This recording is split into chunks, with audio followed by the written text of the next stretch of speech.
Our final wine is from Domaine Wardy, and Aziz is here somewhere, or is he? Maybe he's over there. Aziz gone back over there. Another French consultant here, Jean-Michel Ferrandez. Doesn't sound very French, does he? But he is French, I promise you. Who's based in the Côte de Question. He's a very good consultant, and it's interesting talking to him about Lebanon, because he said, well, for a Bordelais, this is a viticultural paradise. He said, we use 0 pesticides. He said that the climate is so dry that we just don't have to, we don't have to spray in the vineyards. He said it's very easy to be organic in the way you grow your grapes. And again, that altitude is giving you freshness. So even when you've got heat and dryness, you've got freshness and cool nights.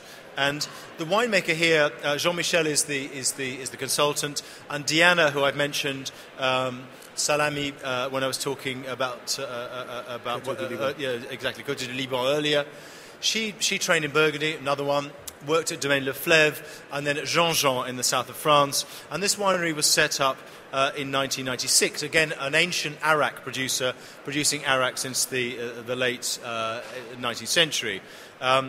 Very dynamic winery, I think, and I like their wines very much. Again, they're using Viognier, very interesting Viognier Muscat blend, if you want to go and try that over there on the stand. They've got an older one, a 2006. They're growing Clairette, and this blend here is Cabernet based, again 50%, 40 Syrah, and this is 10% Tempranillo. So this is our first introduction to Tempranillo in the Lebanon and what it can do. And I think we're going to see more and more Tempranillo, people blending Tempranillo, but also, I hope, using Tempranillo as a standalone grape. We haven't had any yet, have we? Not yet, no. Not yet. So no standalone Tempranillos yet, but I think we're going to see those. Okay, Madeleine's standing, looking at me, saying, hurry up, hurry up. So let's move on to this final wine.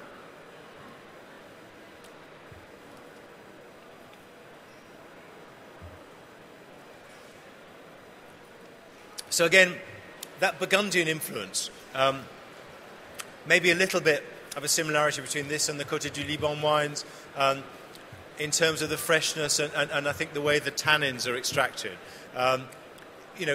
Could you generalise and say that 7 is a bit more Bordelais in style and 8, so the Ixir is a bit more Bordelais in style, and 8 with the Burgundian influence is a little bit more Burgundian in style? I don't want to put your thoughts in your head, but I would say that is the case to me, at least.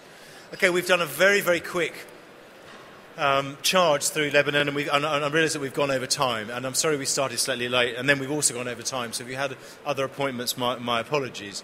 I'd just like to say a few thank yous. First of all, to Madeleine, who's organised this with brilliant efficiency. Madeleine is just one of the great PRs. She organised a fantastic trip to Lebanon for us, and any wine trip that ends at 4 o'clock in a discotheque, we're drinking, what was it? I can't remember, but anyway, that's a good wine trip.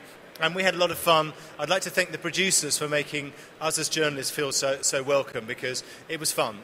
Lebanon is a fantastic country. It's not a country without problems and without difficulties, and especially so at the moment. But I think that Lebanon is a kind of a beacon of hope in the Eastern Mediterranean. I think that Lebanon is an amazing country that manages to show that all these different sects can live together, and most of the time coexist peacefully. Finally, I'd like to thank Michael for being an inspiration, I think, to other wine writers. He's written the book on Lebanese wines. When we were there, he went out of his way to spend a lot of time with us, showing us around, explaining the country to us, its complicated political scene, but also explaining the wines to us. He knows more about Lebanese wine than anybody.